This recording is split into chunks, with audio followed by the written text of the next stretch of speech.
Hey guys, I'm John Setzler. Welcome back to Atlanta Grill Company. Today I'm going to take you on a quick walk around tour of my new PK300AF Aaron Franklin Edition charcoal grill. I picked this thing up last week and I'm really stoked with it, so let's have a look.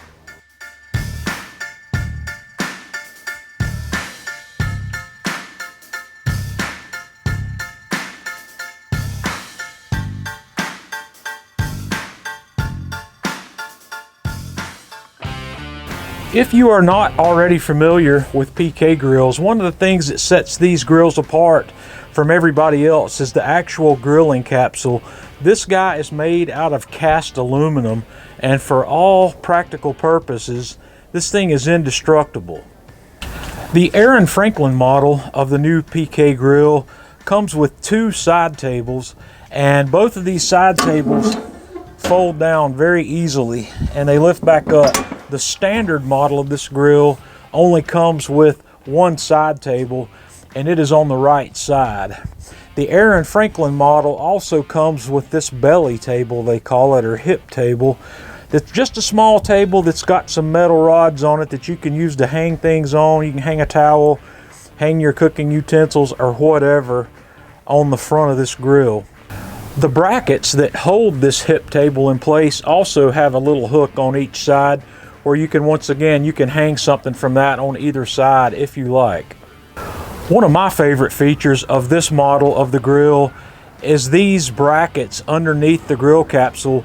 These are designed to hold a half sheet pan, and you can hold one half sheet pan on each of these racks, and I think that's great for prep. It gives me a lot of extra prep space and options there.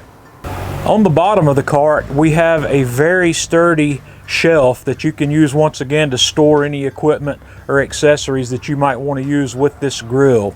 One of the other upgrades besides the cart in general on this version of the grills is the wheels. They've put some really formidable rubberized wheels on this thing that make it really easy to move around. And staying true to form with the PK grill design, this grill opens to the side just like this, like all their other grills, with the exception of the PK360 and the PK Go, which open to the back. This one opens to the side just like all the others. Inside the grill capsule, I'm showing you this without any of the accessory items in there. We have two air vents that are adjustable.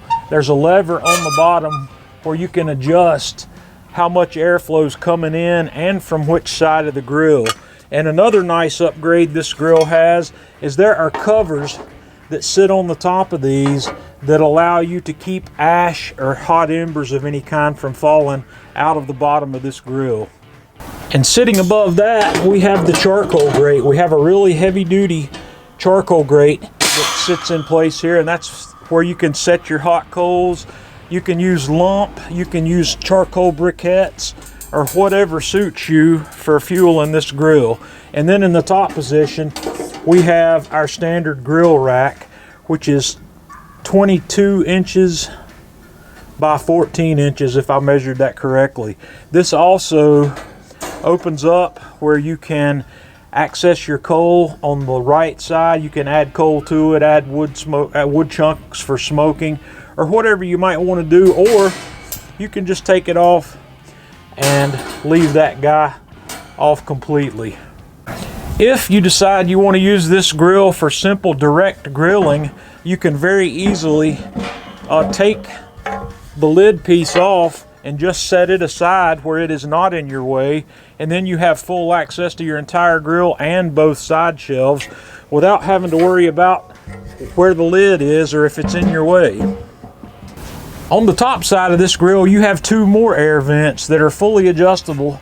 They have improved this design from the original as well, where there's tension here and there's some hash marks that you can use to remember where you've set your vents, or keep these guys in place where they will not move when you open the grill. They stay exactly where you put them. And with air vents on both sides, on the bottom and the top, you can control how the air is flowing through this grill and set it up for long smokes or whatever you might want to do with this.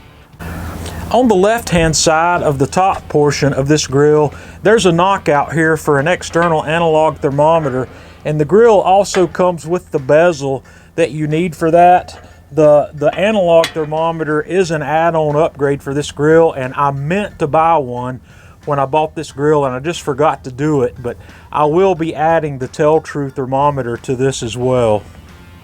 I believe one of the reasons that PK decided not to include the analog thermometer with these is they have included a port on the back here that is a probe port that you can use to run in your digital temperature probes if you want to use inside this grill. So that's a really nice feature. The PK Go has this as well, and I really enjoy that feature on there. So if you don't want to add the analog thermometer, if you've already got digital temperature probes, which I know most of us do, you can just run them into the back of this grill right here. And one other measurement I forgot to mention is the grilling surface on this guy is 32 inches above the ground. It's at a pretty good working height unless you're super tall, which I don't have that problem. So this also comes in the teal color. I'm not sure, you've probably seen that. That seems to be the more popular color on this grill, but I like the dark. So guys, if you have any questions, comments, or anything else about this grill, let me know, and I will do my best to answer them for you. Until next time, this is John Setzler with Atlanta Grill Company.